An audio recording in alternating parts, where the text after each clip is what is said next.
അദാലത്തിൽ ഞാൻ ഇതെന്നേ പറഞ്ഞു നടന്നത്. എത്രയോ ദിവസം മുമ്പ് ഞാൻ കോർപ്പറേഷന്റെ സെക്രട്ടറി, മേയർക്ക് ഇവരൊക്കെ എല്ലാം എന്നെ കേൾക്കാതെ, ഹൈക്കോടതി ഡിവിഷൻ ബെഞ്ചിന്റെ ജഡ്ജ്മെന്റ് ആണ് എൻ്റെ ഇരിക്കുന്നത് ഡിമോളിഷ് ചെയ്യാനായിട്ട്.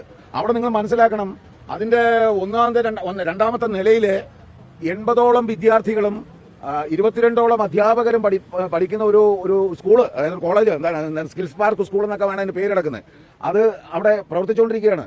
അതിന് എന്താണ് ഫയർ ആൻഡ് സേഫ്റ്റി ലൈസൻസ് ഇല്ല. എന്റെ പരാതിയെ കൊടുത്തിട്ട് എത്തിയിരിക്കുകയാണ്. ഫയർ ആൻഡ് ഇപ്പൊ 80ഉം 20 അധ്യാപകർ, അപ്പൊ എത്ര 100 ചില്ലാൻ പേരാണ് അവിടെ പഠിക്കുന്നത്, അവിടെ ഒരു ദിവസം വരുന്നത്.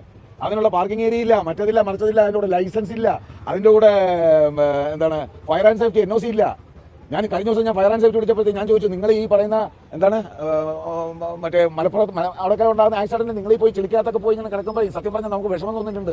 നിങ്ങൾ ഈ തീക്കകത്തൊക്കെ കിടന്ന് ഈ ആൾക്കാരെയൊക്കെ ഇത് ചെയ്യണ്ട, എന്തിനാ അവരായിട്ട് ബുദ്ധിമുട്ടിക്കുന്നത്? കാര്യം അവർക്ക് ജോലിയില്ലാതിരിക്കുകയല്ലേ വേണ്ടേ? അതല്ലേ നമ്മൾ ശ്രദ്ധിക്കേണ്ടത്. അല്ലാതെ ഫയർ ആൻഡ് അവന്മാർ വന്ന് തീ അണച്ചോട്ടെ എന്നാണോ വിചാരിക്കേണ്ടത്? അതിനുള്ള നോംസ് നമ്മളെല്ലാം പാലിക്കണം, എന്നാൽ മാത്രമേ ലൈസൻസ് കൊടുക്കാവൂ. ഏകദേശം 2-3 കോടി രൂപയാണ് അവരുടെ ടാക്സ് വെട്ടിച്ചിരിക്കുന്നത് അതിനകത്ത്. ഇപ്പൊ ഈ പറയുന്ന സെക്രട്ടറിയും മേയറും എല്ലാം കൂടെ ഇളവ് കൊടുത്തിരിക്കുകയാണ്. എന്ത് കാര്യത്തിന്? അതുപോലെ തന്നെ നിങ്ങൾ റിപ്പോർട്ട് ചെയ്തല്ലേ, എന്നാണ് 10 കോടി രൂപ ഇവിടുത്തെ പല മാന്യ അണ്ണന്മാരുടെ നിന്ന് കിട്ടാനുണ്ടെന്ന്. കഴിഞ്ഞ ഒരു 2 മാസം മുമ്പ് നമ്മുടെ ഇവിടുത്തെ എല്ലാവരുടെയും പാവപ്പെട്ട ആൾക്കാരുടെ വീടുകളുടെ, ചെറിയ വീടുകളുടെ എത്രയാണ് വർദ്ധിപ്പിച്ചത്? ഇവർക്ക് ഇളവ് കൊടുത്തുകൊണ്ട് നമുക്ക് വർദ്ധിപ്പിക്കുക. അത് ഇവിടുത്തെ ന്യായമാവ്? ഇത് ചോദിക്കാൻ ആരാ ഉള്ളത് ഇവിടെ?